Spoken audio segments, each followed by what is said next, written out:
What you guys doing?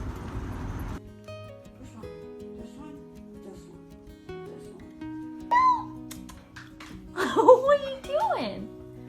What you gonna do? Willie couldn't look at a single person. He'd press himself into the corner of his kennel, turn his head away, and just wait. Because when a dog has been chained outside, left in the rain, ignored through wounds both old and new, at some point, something inside them goes quiet. Willie had gone quiet. If stories like this hit different for you and you haven't subscribed yet, right now is the moment. You don't want to miss where this goes. Willie was seized from a property following a cruelty complaint. Dogs chained to posts in open fields. No shelter, no medical care, wounds layered on top of older wounds. Willie was one of them. He was older, scarred. Everyone at the shelter walked past his kennel and kept moving. Nobody applied to adopt him. Not one person. Then Susan showed up. She'd seen broken dogs before, but when she stopped in front of Willie's kennel, something landed differently. His shoulders were caved in, his breathing shallow, his whole body angled away, like he was trying to take up as little space as possible. And that's exactly what broke her open.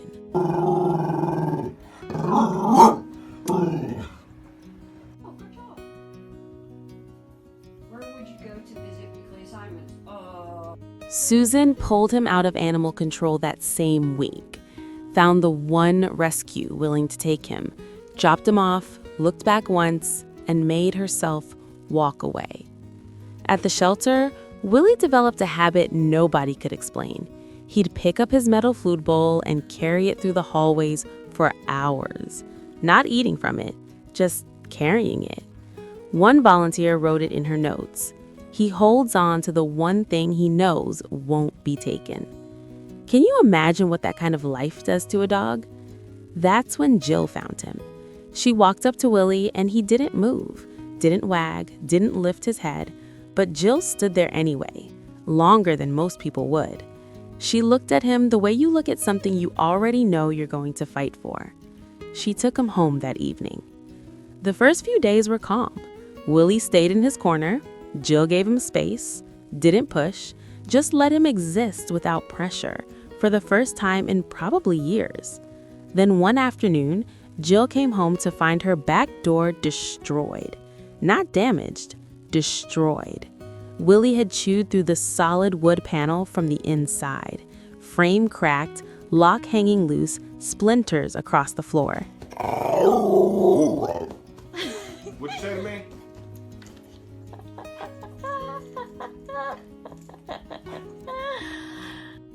He hadn't been trying to escape. He thought she wasn't coming back. It wasn't destruction. It was a panic attack made visible. Jill stood in the doorway, looked at the wreckage, and made a decision. She started bringing Willie to work. The first morning, he walked in like he wasn't sure the floor was solid. Slow steps, nose down. By the end of the first week, he owned the place. He patrolled hallways with purpose, poked his head into offices uninvited, and if Jill's boss walked by without acknowledging him, Willie would bark once, sharp, direct, completely unbothered, until he got the attention he felt he deserved. The janitor noticed Willie was fixated on his pink feather duster. Next morning, he brought a spare one just for him. Willie grabbed it, held his head high, and carried it through the halls like a trophy. The dog who once carried his food bowl like a shield was now carrying his prize like a victory lap. But here's what nobody saw coming. Weird, well. All right.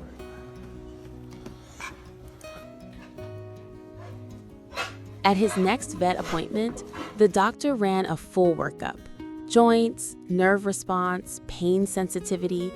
When the results came back, Jill had to sit down. Willie's pain response was severely blunted.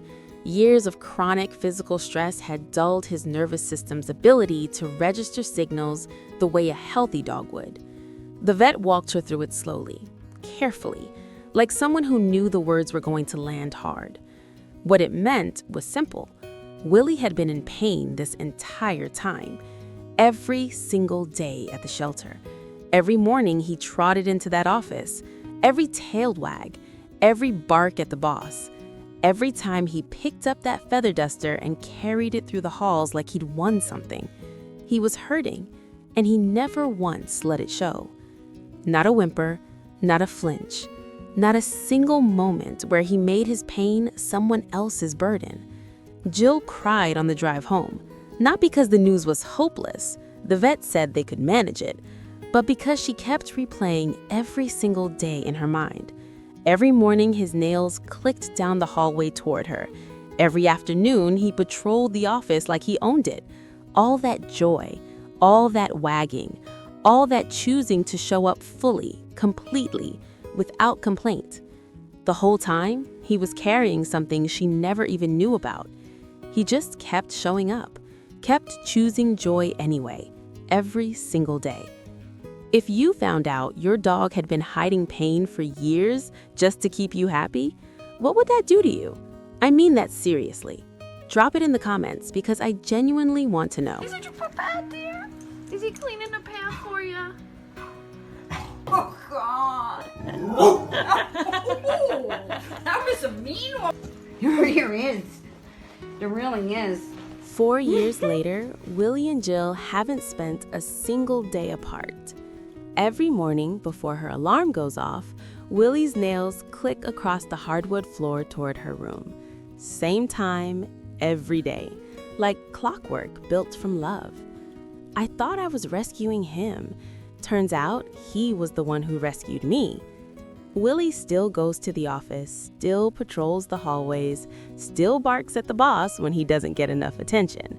Some things never change. And every morning he looks up at Jill with eyes that are no longer empty. They're full of 4 years of proof that someone stayed, that someone chose him when nobody else would, that the world, despite everything it had shown him, still had people in it worth trusting. Willie learned that, slowly, one morning at a time. There's a Willie in a shelter right now, sitting in a corner, head turned away, not making eye contact with anyone who walks past, waiting, maybe not even consciously anymore, to find out if people are the kind of thing that stay.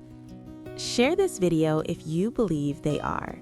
And tell me in the comments, do you think Willie trusted Jill from day one, or did he have to learn it the hard way?